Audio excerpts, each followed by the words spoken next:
नमस्कार, good evening. क्या हाल चाल है प्यारे बच्चों। तो हम लोग डिस्कस कर रहे थे अमीन्स की कई सारी प्रॉपर्टीज पे। आज एक इंपॉर्टेंट वीडियो होने वाला है आप लोगों के लिए, जिसमें हम लोग डिस्कस करने वाले हैं बेसिसिटी ऑफ अमीन, यानी बेसिक नेचर ऑफ अमीन। तो बच्चों, बेसिक नेचर ऑफ अमीन से बोर्ड में कई बार क्वेश्चन आते हैं। इवन जेडबलई और नीट में भी कई बार बेसिसिटी से क्वेश्चन आते हैं। ठीक है, इस बार भी जेडबलई में क्वेश्चन बेसिसिटी से पूछा गया था। नीट में हर बार क्वेश्चन आ जाता है बेसिसिटी से। ठीक है, तो आज का वीडियो काफी इंपॉर्टेंट बनने वाला है। सारे कंसेप्ट आपके मैं क्लियर कराने वाला हूं आज कि कौन अमीन ज्यादा बेसिक होगा, बेसिसिटी किस पे डिपेंड करने वाली है, कौन कौन से ऐसे फैक्टर हैं जो बेसिसिटी को मॉडिफाई करते हैं, उसको डिटरमाइन करते हैं। तो ये सब चीजें आज होने वाली है बेसिसिटी ऑफ अमीन के लेक्चर में। ठीक है, तो बच्चों सबसे पहले हेडिंग लगा लीजिए बेसिसिटी ऑफ अमीन। ठीक है, चलो। तो अब अगर सबसे पहले बात करें हम कि बेसिसिटी ऑफ अमीन, हम लोग सब जानते हैं कि अमीन बेसिक होते हैं, लेकिन अमीन बेसिक क्यों होते हैं भाई, ये तो पता करें। ठीक है, तो सीधी सी बात है कि basicity of amines is due to presence of, किसकी वजह से होती है भाई, presence of lone pair electron. ध्यान रखे भाई, जो अमीन के ऊपर लोन पेयर इलेक्ट्रॉन है, ये वाले, इन्हीं की वजह से बेसिसिटी होती है। क्लियर हो गया। यानी ये लोन पेयर इलेक्ट्रॉन क्या कर सकते हैं, क्या कर सकते हैं भाई, they accept proton from acidic compound. ये तो खास बात हुई है ना। तो अगर आपको पूछा जाए कि why amines are basic in nature, तो इसका जवाब है the availability of lone pair electron in nitrogen. Nitrogen में लोन पेयर इलेक्ट्रॉन है, इसी वजह से अमीन बेसिक होते हैं। और लोन पेयर इलेक्ट्रॉन का काम क्या होता है बच्चों, ये एक्सेप्ट करते हैं प्रोटॉन को, किससे, एसिड से। तो आर्रीनियस कॉन्सेप्ट आपने पढ़ा होगा। वो कंपाउंड जो प्रोटॉन एक्सेप्टर होते हैं, हम उनको क्या बोल देते हैं, बेस बोल देते हैं। ठीक है, तो सारे अमीन क्या करेंगे, प्रोटॉन को एक्सेप्ट करेंगे और बेसिक प्रॉपर्टी शो करेंगे। तो कोई हमारे पास एसिडिक कंपाउंड होना चाहिए, यानी प्रोटॉन देने वाला होना चाहिए, और ये लेने वाला है, तो ये बेस हो गया, और जो देने वाला है वो एसिड हो गया। क्लियर हो गया। ठीक है, तो क्यों हमारे पास अमीन बेसिक होते हैं, उसका जवाब है लोन पेयर इलेक्ट्रॉन। ठीक है, अब देख लेते हैं, कोई रिएक्शन करा देते हैं। ठीक है, अब देखिए, मान लिया जाए RnH2 और यहां पे है लोन पेयर। ठीक है, और आपने इससे करवाया किसी हाइड्रोजन हैलाइड से, HCl HBr HI। ठीक है, तो इसका नेचर होता है एसिडिक। तो बच्चों क्या होगा, देखिए, इसके इलेक्ट्रॉन जाएंगे यहां। ठीक है, तो इस पे आने वाला है प्लस चार्ज, इस पे आने वाला माइनस चार्ज। तो अब ये बन जाएगा प्रोटॉन, और ये प्रोटॉन सीधे किस पर अटैक करेगा, नाइट्रोजन के लोन पेयर पे, है ना। तो कैसा बन जाएगा, देखिए, RnH2 तो पहले से इस पे थे, एक और हाइड्रोजन आ गया NH3, और अब लोन पेयर तो रहे नहीं, क्या हो जाएगा, plus charge plus X minus. ठीक है, या कई बार हम इसको X माइनस लिख लेते हैं इस तरह से। तो this will make a salt, तो एल्काइल अमोनियम हैलाइड का एक सॉल्ट बन जाएगा। ठीक है, तो यहां पर ये रिएक्शन क्या प्रूव करती है कि जो अमीन होते हैं वो प्रोटॉन को एक्सेप्ट करके सॉल्ट बनाते हैं, hence they are acidic in nature. Clear. दूसरा, मान लिया जाए कोई हमारे पास अमीन है और उसको हमने वाटर के साथ ट्रीट किया, H2O। तो बच्चों, वाटर भी एसिड होते हैं और बेसिक होते हैं। ठीक है, तो इसके इलेक्ट्रॉन यहां, तो इस पे प्लस चार्ज। तो अब ये प्रोटॉन कौन एक्सेप्ट करेगा, नाइट्रोजन के लोन पेयर। तो अगेन हमें जो है इस तरह का एक कंपाउंड देखने को मिल जाएगा, एनिलीनियम आयन। एनिलीनियम तो क्या, अमोनियम आयन है, एल्काइल अमोनियम आयन। तो ये भी एक तरह का क्या है, आयन है, ये सॉल्ट हम बोल सकते हैं, तो HOH को भी आ सकता है इसमें। क्लियर हो गया? तो ये दो रिएक्शन ये प्रूव करती हैं कि हमारा जो अमीन होते हैं वो बेसिक इन नेचर होते हैं। क्यों? क्योंकि वो प्रोटॉन को एक्सेप्ट करते हैं। क्लियर हो गया? एक रिएक्शन और करवा सकते हैं आप। तो आपने बोला हमारे पास एनिलीन है और एनिलीन की रिएक्शन करवा दी आपने जो है H और Cl से। ठीक है बच्चों, तो क्या होगा? एनिलीनियम HCl से क्या करेगा? प्रोटॉन एक्सेप्ट करेगा और इस तरह से रिएक्शन कर लेगा। ठीक है, तो ये यहां आ जाएगा और इसके इलेक्ट्रॉन यहां चले जाएंगे। तो ये भी ये प्रूफ करता है कि यहां पर जो है ये बेसिक था, कोई भी अमीनो। ठीक है बच्चों, तो वो क्या करेगा? बेसिक प्रॉपर्टी शो करेगा। और कैसे? बाय एक्सेप्टिंग ए प्रोटॉन। ठीक है, तो हमने ये प्रूफ कर लिया रिएक्शन के साथ कि अमीन बेसिक होते हैं और क्यों बेसिक होते हैं। क्लियर हो गया? चलो नोट करो फटाफट। तो ये तो कहानी थी बेसिसिटी ऑफ अमीन की विद रीजन। मिटा दूं इसे? ठीक है, अब बारी आती है कि हम अमीन की बेसिसिटी को किस चीज से रिप्रेजेंट करेंगे, है ना? Representation of basicity.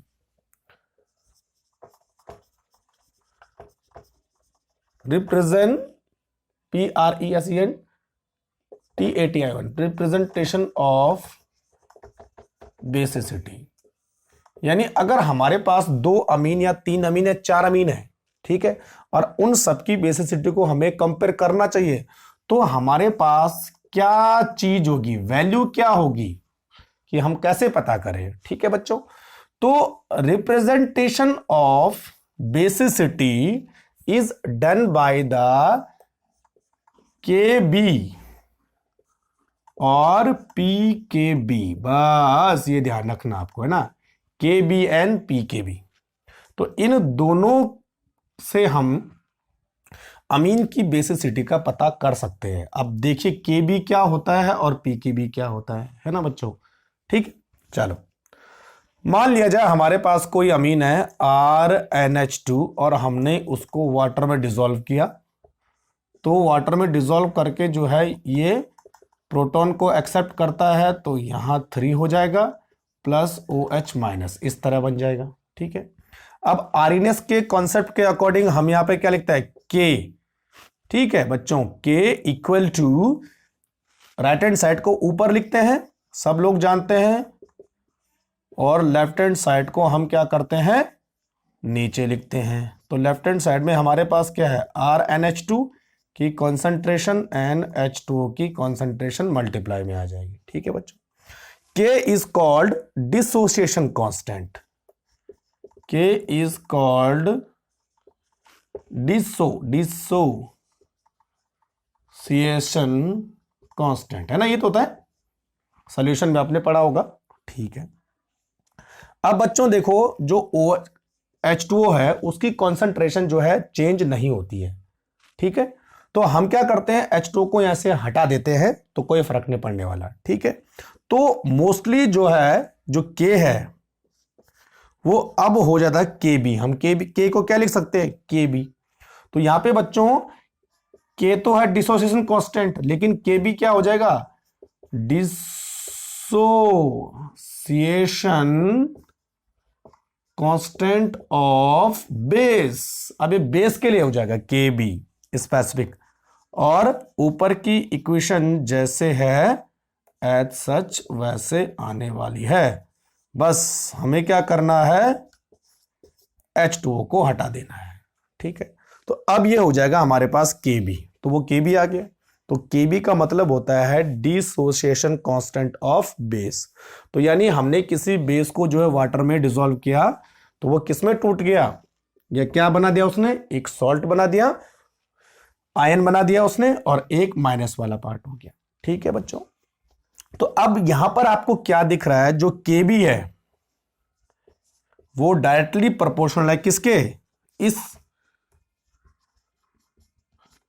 इसकी कॉन्सेंट्रेशन की।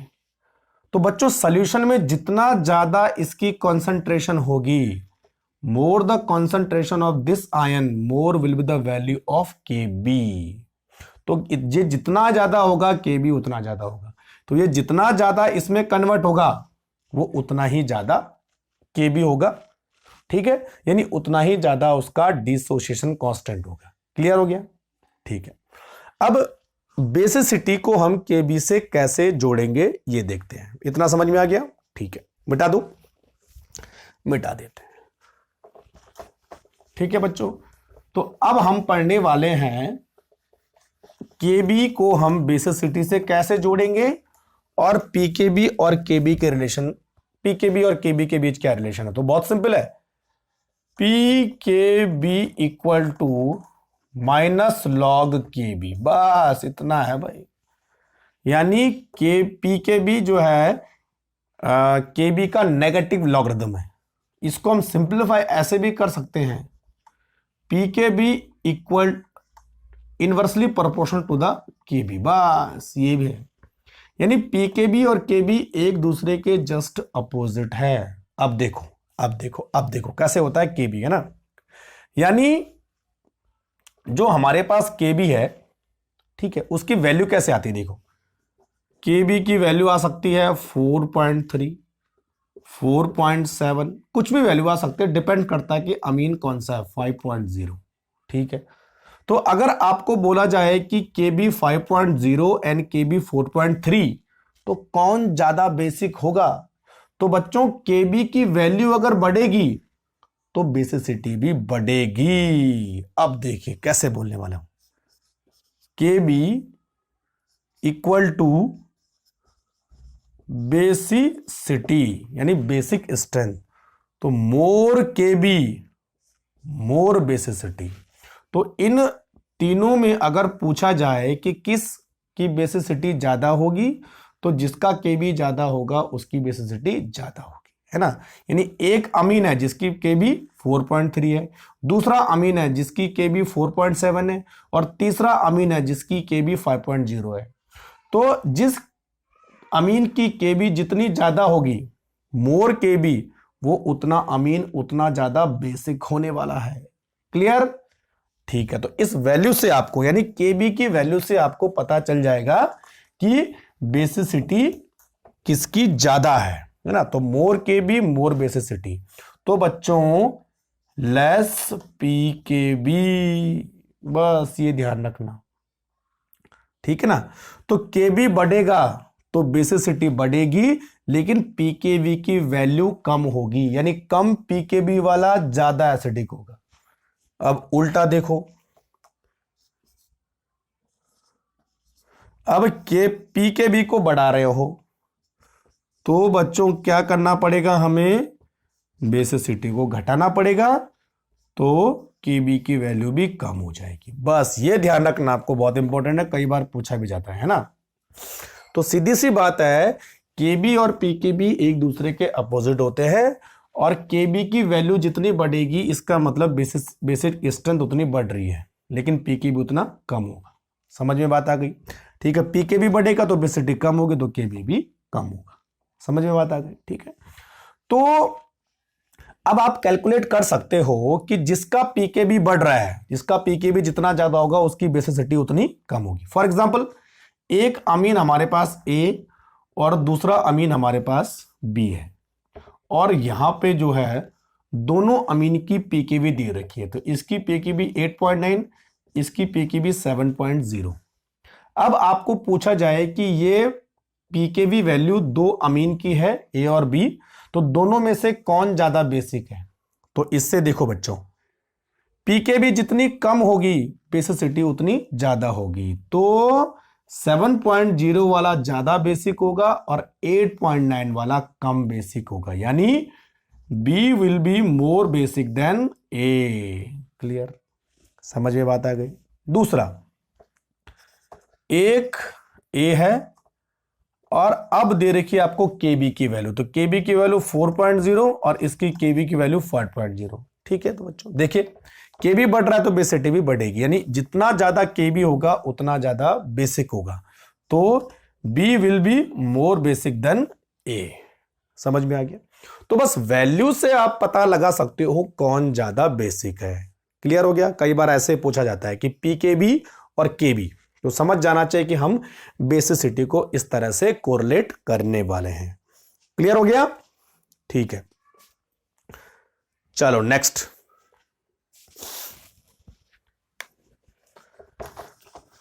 ये भाई ध्यान रखना है ना, पीकेबी और केबी का कंसेप्ट। अब बच्चों बात करते हैं, क्या बात करेंगे भाई?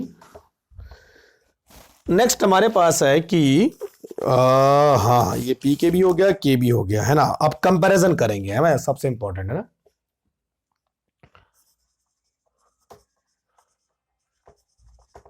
Comparison of basicity.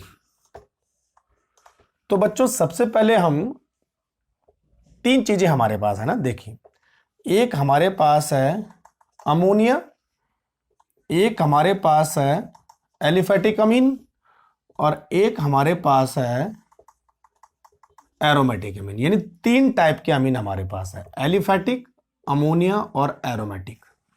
तो सबसे पहले इन दोनों के बीच में कंपैरिजन कर लेते हैं, ठीक है।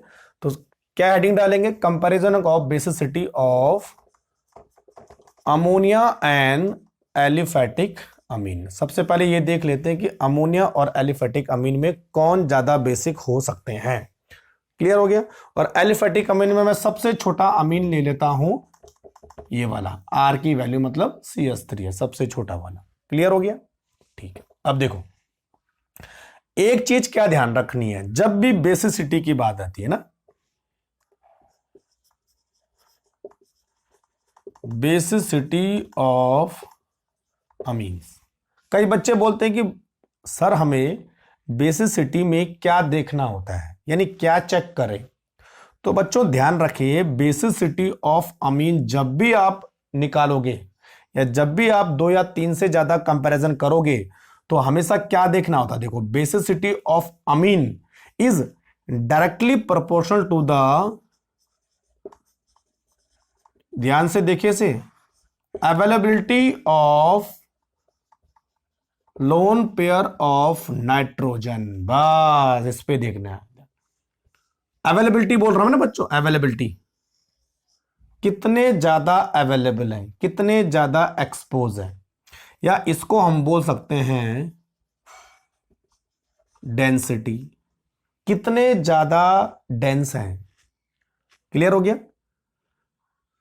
तो हमेशा आपको जब भी बेसिसिटी का कंसेप्ट आएगा तो हमेशा क्या चेक करना है? Availability of lone pair of nitrogen या density of lone pair of nitrogen.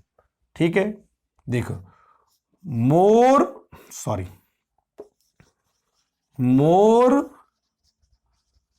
Available या मोर डेंस तो मोर बेसिक, और लेस अवेलेबल या लेस डेंस तो लेस बेसिक।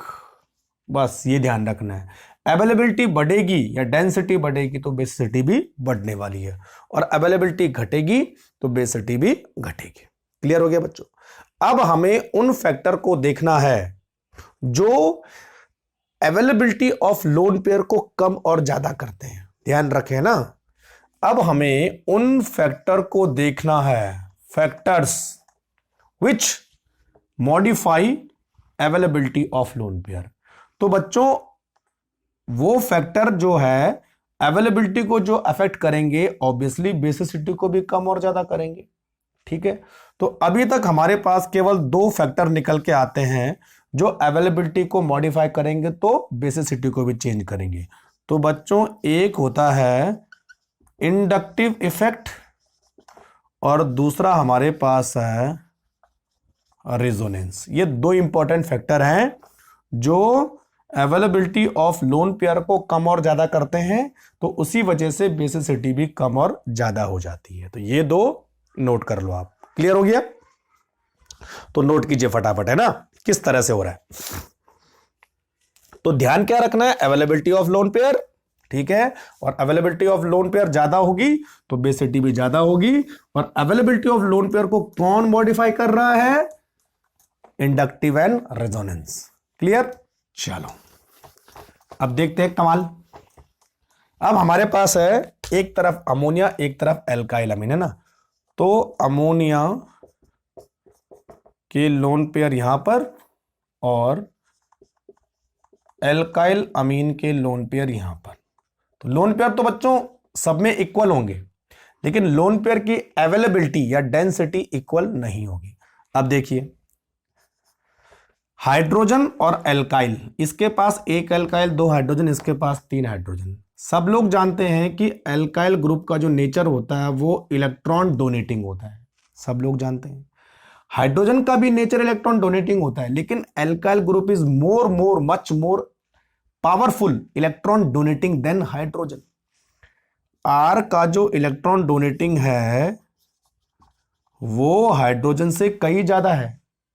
तो बच्चों अगर आर बढ़ेगा तो इलेक्ट्रॉन डोनेशन बढ़ेगा, और जब इलेक्ट्रॉन डोनेशन बढ़ेगा तो इन पर लोन पेयर की अवेलेबिलिटी भी बढ़ेगी। ये तो हुआ ना, यानी आर का नेचर है इलेक्ट्रॉन डोनेशन, और जब वो इलेक्ट्रॉन देगा बच्चों तो increase electron density on nitrogen या increase electron availability of nitrogen. Donation हो रहा है ना इलेक्ट्रॉन का, बस ये ध्यान रखना है। तो 2H और एक R मिलके ज्यादा इलेक्ट्रॉन डोनेशन करेंगे बजाय 3H मिलके। समझ में मेरी बात? तो 2H का इफेक्ट तो यहां भी सेम यहां भी सेम, लेकिन यहां एक H है और यहां एक R है। तो इसीलिए बच्चों कि जब हम इस एल्काइल अमीन और अमोनिया का कंपैरिजन करते हैं तो एल्काइल अमीन के नाइट्रोजन के पास ज्यादा लोन पेयर अवेलेबल है, sorry availability of lone pair ज्यादा है या लोन पेयर की डेंसिटी ज्यादा है। क्यों? क्योंकि यहां पर इलेक्ट्रॉन डोनेशन इसके कंपैरिजन में ज्यादा हो रहा है।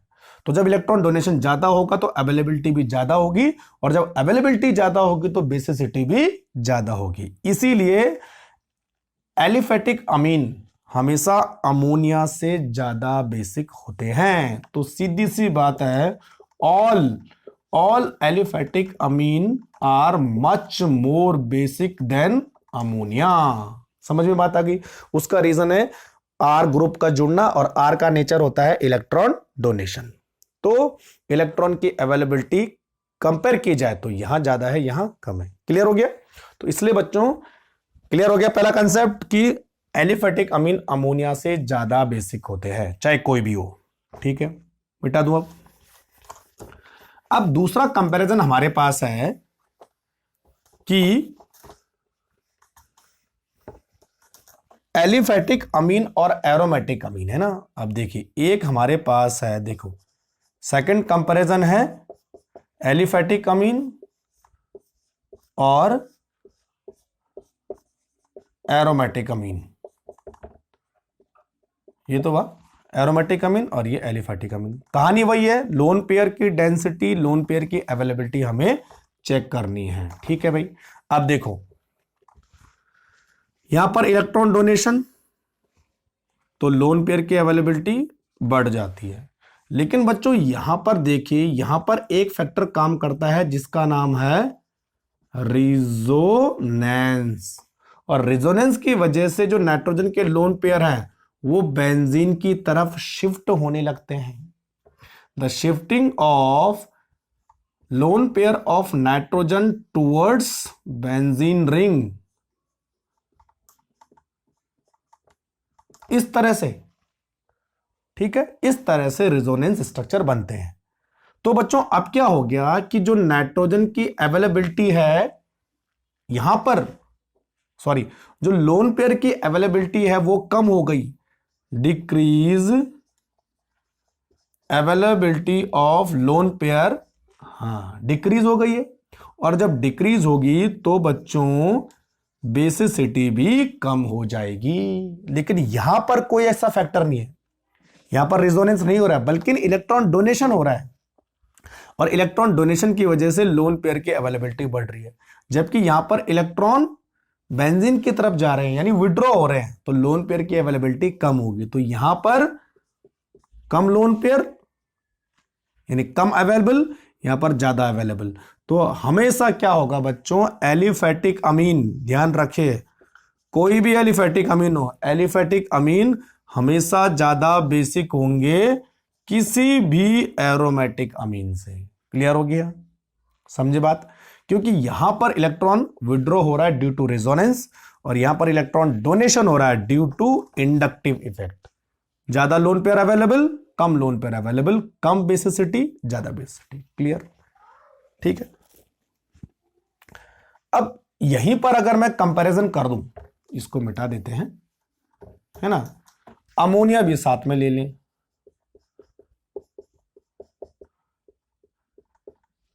और अमोनिया और इन दोनों का मैं कंपैरिजन करूं तो बच्चों देखिए, अमोनिया के लोन पेयर जो हैं कहीं नहीं जा रहे हैं, यानी यहां के यहीं पर है, लेकिन इसके लोन पेयर शिफ्ट हो रहे हैं। तो अमोनिया भी ज्यादा बेसिक होता है एरोमेटिक अमीन से। Ammonia is much more basic than aromatic amine. Clear हो गया? क्योंकि अमोनिया में लोन पेयर शिफ्ट नहीं हो रहे हैं क्योंकि रेजोनेंस नहीं है, लेकिन यहां पे लोन पेयर अपनी जगह नहीं है। किसके कहां चले गए? बेंजीन की तरफ चले गए। तो अवेलेबिलिटी कम हो गई इसके कंपैरिजन में। इसीलिए जो है एरोमेटिक अमीन एल्काइल अमीन से अमोनिया से भी कम बेसिक होंगे। क्लियर हो गया? ठीक है।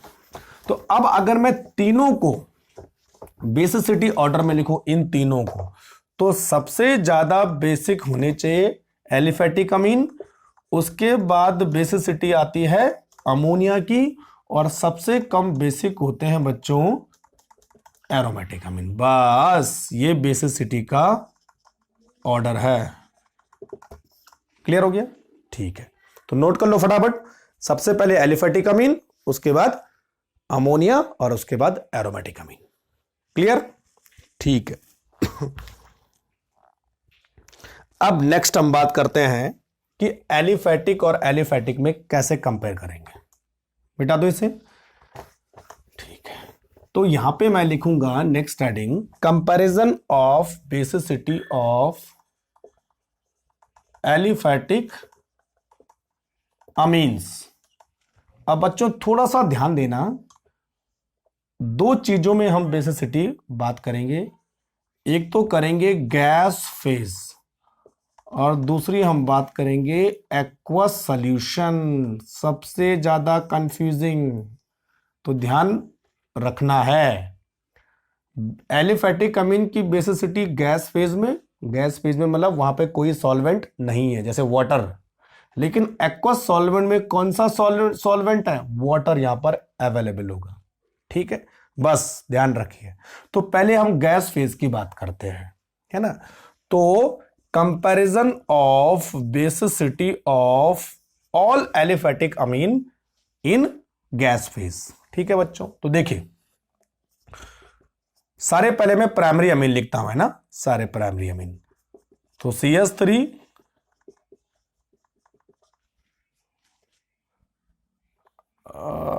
C2H5 है ना, और NH2। तो मैं क्या कर रहा हूं? R बढ़ा रहा हूं, या R मिथाइल, या इथाइल, या प्रोपाइल, इसी तरह ब्यूटाइल, पेंटाइल वगैरह वगैरह। ठीक है। तो बच्चों जब R बढ़ता है तो इलेक्ट्रॉन डोनेशन भी बढ़ता है, क्योंकि R का नेचर है इलेक्ट्रॉन डोनेटिंग। तो इसका इलेक्ट्रॉन डोनेशन थोड़ा सा कम, इसका इलेक्ट्रॉन डोनेशन और ज्यादा, इसका इलेक्ट्रॉन डोनेशन और ज्यादा। तो increase the type of R, sorry nature of R, या नंबर ऑफ कार्बन बढ़ते हैं तो इलेक्ट्रॉन डोनेशन बढ़ता है। और जब इलेक्ट्रॉन डोनेशन बढ़ेगा तो नाइट्रोजन के ऊपर अवेलेबिलिटी ऑफ इलेक्ट्रॉन भी बढ़ेगी। तो बच्चों क्या होना चाहिए? बेसिसिटी भी बढ़नी चाहिए। ठीक है। तो सीधी सी बात है, जो ये प्रोपाइल अमीन है वो ज्यादा बेसिक होगा, इथाइल अमीन थोड़ा सा कम बेसिक होगा, और मिथाइल अमीन सबसे कम बेसिक होगा। क्लियर? R बढ़ने से बेसिसिटी बढ़ती है। क्यों? क्योंकि R जो है इलेक्ट्रॉन डोनेशन करता है। जितना बड़ा R होगा, जितना बड़ा एल्काइल ग्रुप होगा, उतना ज्यादा डोनेशन होगा। यहां प्रोपाइल है, या इथाइल है, या मिथाइल है। मिथाइल का इथाइल से कम होता है, इथाइल का प्रोपाइल से कम होता है इलेक्ट्रॉन डोनेशन। ठीक है। तो यानी इलेक्ट्रॉन डोनेशन यहां बढ़ेगा, तो यहां के लोन पेयर सबसे ज्यादा, यहां के लोन पेयर थोड़ा सा कम और यहां के लोन पेयर और कम। क्लियर? इस तरह से समझ में बात आ गई। चलो, तो ये था हमारे पास एलिफेटिक अमीन का गैस फेज में बेसिक ऑर्डर। अब दूसरा, अब हमारे पास अगर प्राइमरी, सेकेंडरी और टर्सरी अमीन हो तो सेम कंसेप्ट है ना, गैस फेज की बात कर रहा हूं अभी ना। RNH2 primary, RNHR secondary, RNR और यहां भी R टर्सरी। तो सीधी सी बात है, इस समय क्या बढ़ रहा है? Number of R। तो यहां एक इलेक्ट्रॉन डोनेटिंग ग्रुप, यहां 2 इलेक्ट्रॉन डोनेटिंग ग्रुप और यहां 3 इलेक्ट्रॉन डोनेटिंग ग्रुप। तो जितने ज्यादा इलेक्ट्रॉन डोनेटिंग ग्रुप बढ़ाएंगे, लोन पेयर की अवेलेबिलिटी उतनी बढ़ेगी। 2 R में कम, 1 R में और कम। तो कहां ज्यादा अवेलेबिलिटी दिख रही है? टर्सरी अमीन में।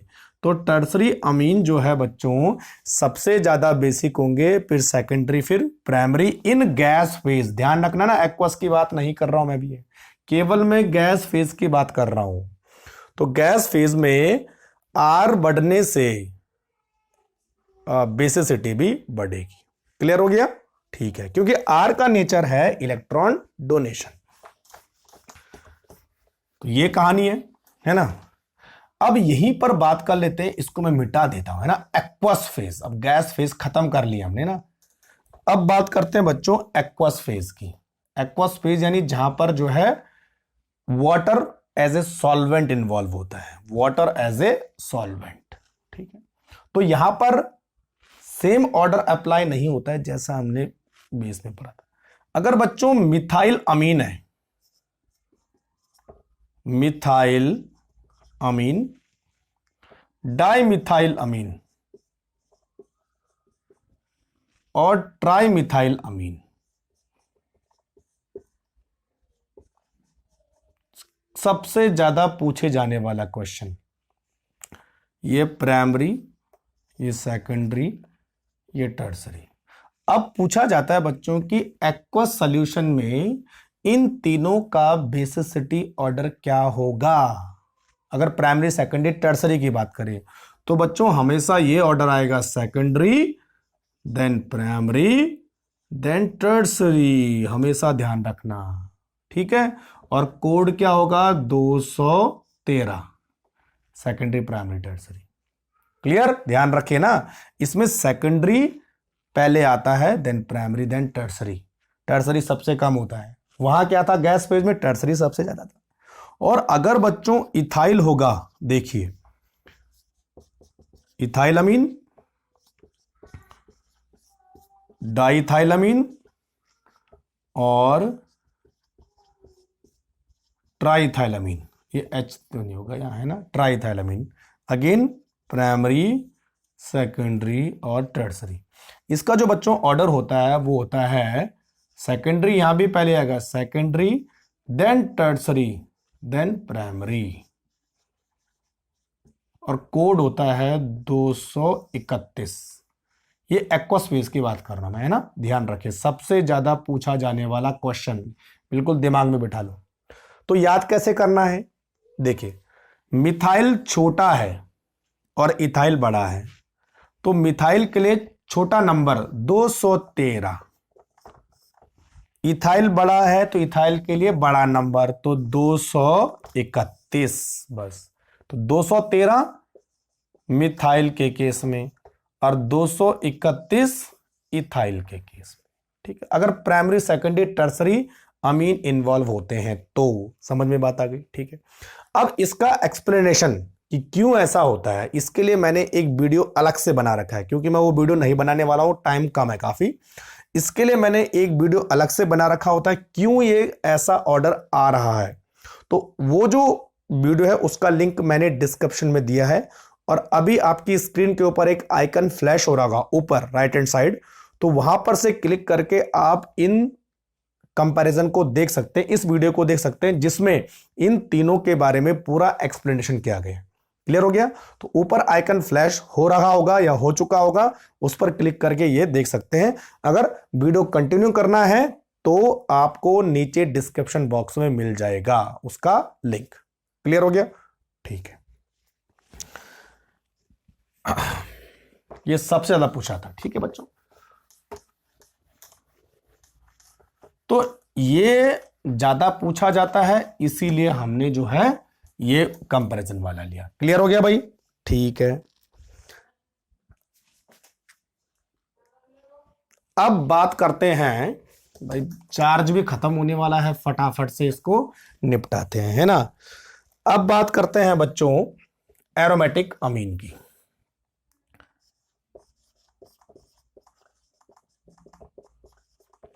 सॉरी, ये प्राइमरी एरोमेटिक अमीन, ये सेकेंडरी एरोमेटिक अमीन, और ये टर्सरी एरोमेटिक अमीन, है ना। तो सीधी सी बात है, अगर हम एरोमेटिक अमीन में भी देखें, ठीक है बच्चों, तो हमेशा टर्सरी ज्यादा बेसिक होगा, then secondary, then primary. Clear हो गया? ठीक है, तो देखो टर्सरी में 2 आर हैं, तो इलेक्ट्रॉन डोनेशन सबसे ज्यादा, सेकेंडरी में एक ही आर है, इलेक्ट्रॉन डोनेशन थोड़ा सा कम, और प्राइमरी में कोई भी आर नहीं है। जबकि बेंजीन रिंग सब में सेम है, तो बेंजीन का इफेक्ट तो सब में सेम होने वाला है, रिजोनेंस सब में सेम होगा। ठीक है, तो वो फैक्टर तो कैंसिल हो गया, लेकिन यहां पर इलेक्ट्रॉन डोनेशन ज्यादा है, यहां पर कम है, यहां पर सबसे कम है, इसीलिए इनका बेसिक ऑर्डर इस तरह से आने वाला है। क्लियर हो गया? समझे मेरी बात? ठीक है, नेक्स्ट।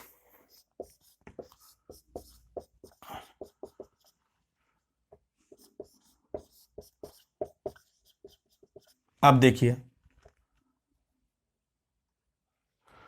दोनों एरोमेटिक अमीन है, और एक तरफ हमने एरोमेटिक अमीन में एक इलेक्ट्रॉन विड्रॉइंग ग्रुप जोड़ दिया और दूसरा हमने इलेक्ट्रॉन डोनेटिंग ग्रुप जोड़ दिया। ठीक है, अभी भी रेजोनेंस दोनों में सेम होगा क्योंकि बेंजीन से NH2 अटैच्ड है, लेकिन बच्चों ये इलेक्ट्रॉन विड्रॉइंग ग्रुप है, ये यहां से लोन पेयर को विड्रॉ करेगा, और यहां पर electron donating group lone pair को इलेक्ट्रॉन देगा। तो इलेक्ट्रॉन डोनेटिंग ग्रुप अगर एनिलीन से जुड़ा होगा तो बच्चों बेसिसिटी बढ़ेगी। ध्यान रखें ना, electron donating group lone pair की अवेलेबिलिटी को बढ़ाएगा, जबकि electron withdrawing group lone pair की अवेलेबिलिटी को घटाएगा। तो लोन पेयर की अवेलेबिलिटी अगर ज्यादा होगी तो बेसिसिटी भी ज्यादा होगी। तो ध्यान रखें, हमेशा इलेक्ट्रॉन डोनेटिंग ग्रुप बेसिसिटी को बढ़ाते हैं, किसमें? एरोमेटिक अमीन में, और इलेक्ट्रॉन विड्रॉइंग ग्रुप बेसिसिटी को घटाते हैं एरोमेटिक अमीन। क्लियर हो गया? तो डोनेशन बढ़ाएगा, विड्रॉइंग घटाएगा। क्लियर? तो ये कुछ कंपैरिजन थे जो मैंने आपको बता दिए। ठीक है, और भी कंपैरिजन मैंने किए हैं, तो उनके वीडियो के लिंक मैंने सारे डिस्क्रिप्शन में दे रखे हैं, वहां से आप सारे वीडियो को देख सकते हैं। कोई चीज समझ में नहीं आती तो आप मुझे कमेंट बॉक्स में लिख सकते हैं। ठीक है बच्चों, तब तक के लिए थैंक यू वेरी मच।